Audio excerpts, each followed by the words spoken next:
Bonjour, le début du XVe siècle figure parmi les périodes les plus sombres de notre histoire.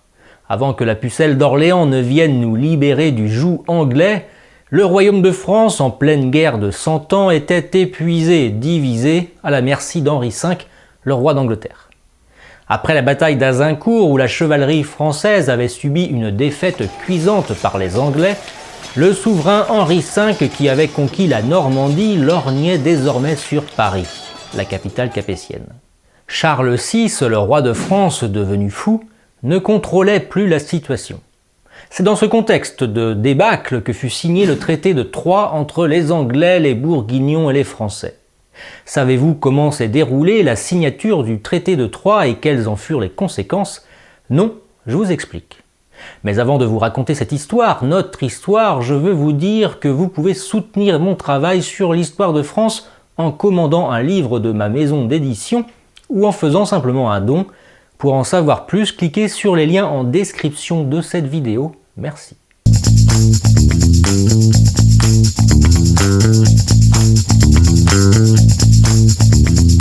La démence du roi de France Charles VI, survenue en 1392, va causer bien des malheurs au royaume de France. La tragédie de ce début de siècle débuta en 1407 lorsque Jean sans peur, le duc de Bourgogne, ordonne l'assassinat du duc Louis Ier d'Orléans. 3 ans plus tard, Charles d'Orléans, le fils du duc assassiné, réclama vengeance au comte d'Armagnac, son beau-père. La guerre opposant les Armagnacs, fidèles du futur Charles VII, et les Bourguignons, fidèles de Jean sans peur, est à son comble. En 1411, Jean sans peur, avec la complicité de la mère du dauphin Isabeau de Bavière, s'empare de l'autorité royale et en profite pour tenter d'évincer du conseil de régence les soutiens des Armagnacs. Le royaume de France, affaibli, sans chef capable de le gouverner, est en situation de guerre civile. Le 29 mai 1418, la situation va s'aggraver quand les Bourguignons, en pleine nuit, massacrent le comte Bernard VII d'Armagnac ainsi qu'un grand nombre des siens. La vie du dauphin Charles est menacée, c'est la raison pour laquelle il s'enfuit à Bourges, capitale de son duché, pour préparer la résistance aux Anglais et aux Bourguignons. Plusieurs rencontres dont le but est de mettre fin aux rivalités dans l'intérêt de la France, et aussi parce que cette guerre ne fait que renforcer les intérêts du roi d'Angleterre, sont organisées entre les chefs des deux partis. Le 19 juillet 1419, une entrevue est avortée en raison d'une attaque anglaise le long de la Seine. Le duc de Bourgogne, Jean sans peur, devenu le maître de Paris, fait évacuer la famille royale sur Troyes. Les deux camps décident à nouveau de se rencontrer à Montereau sur un pont traversant l'Yonne. Nous sommes le 10 septembre 1419.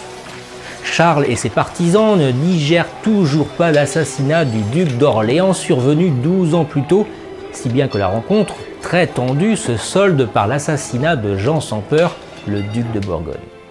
Aussitôt, le fils de Jean sans peur, Philippe le Bon, est averti du crime et dès cet instant, cherchant à se venger, il décide de s'allier aux Anglais et à la reine Isabeau de Bavière pour éliminer le dauphin Charles de la succession du royaume de France. Le 21 mai 1420, dans la cathédrale Saint-Pierre de Troyes, le roi d'Angleterre, Henri V, et le duc de Bourgogne, Philippe le Bon, retrouvent ainsi la famille royale et signent le traité qui aura pour conséquence de mettre, à la mort de Charles VI, le roi d'Angleterre sur le trône de France. Les alliés bourguignons et anglais vont même pousser le roi de France, Charles VI, et son épouse, Isabeau de Bavière, à déshériter leur propre fils.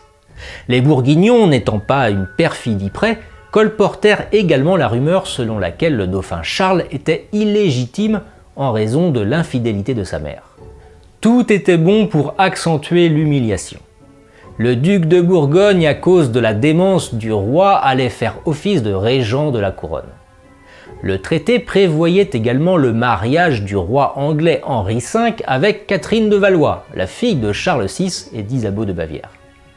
La noce fut célébrée le 2 juin 1420 et le 1er décembre de la même année, Charles VI et son nouveau gendre, Henri, entrèrent en grande pompe dans Paris. La population parisienne leur réserva un accueil plutôt bon, il faut dire que la guerre civile l'avait tant éprouvé.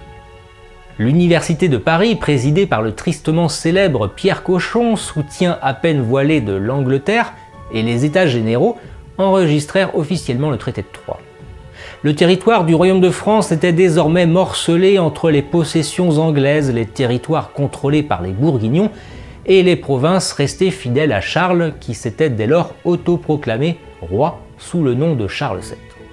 L'année 1422 voit disparaître le roi d'Angleterre, Henri V, et le roi de France, Charles VI. Aussitôt, Henri VI, âgé de 10 mois seulement, succède à son père et se fait proclamer roi de France et d'Angleterre. Le duc de Bedford, pendant la minorité du jeune roi, assurera la régence en France. Il faudra attendre la providentielle Sainte Jeanne d'Arc pour en finir avec cette occupation anglaise et voir Charles VII, véritable roi de France, régner à nouveau sur le trône de France. Vous avez aimé cette vidéo? N'oubliez pas de vous abonner à la chaîne et d'activer la cloche pour être tenu informé de toutes les prochaines publications, de laisser un commentaire et de partager la vidéo. Et si vous voulez soutenir mon travail, n'hésitez pas à faire un don via ma page Tipeee ou bien de commander un livre de ma maison d'édition, les éditions Vox Gallia. Merci et à très vite, vive la France!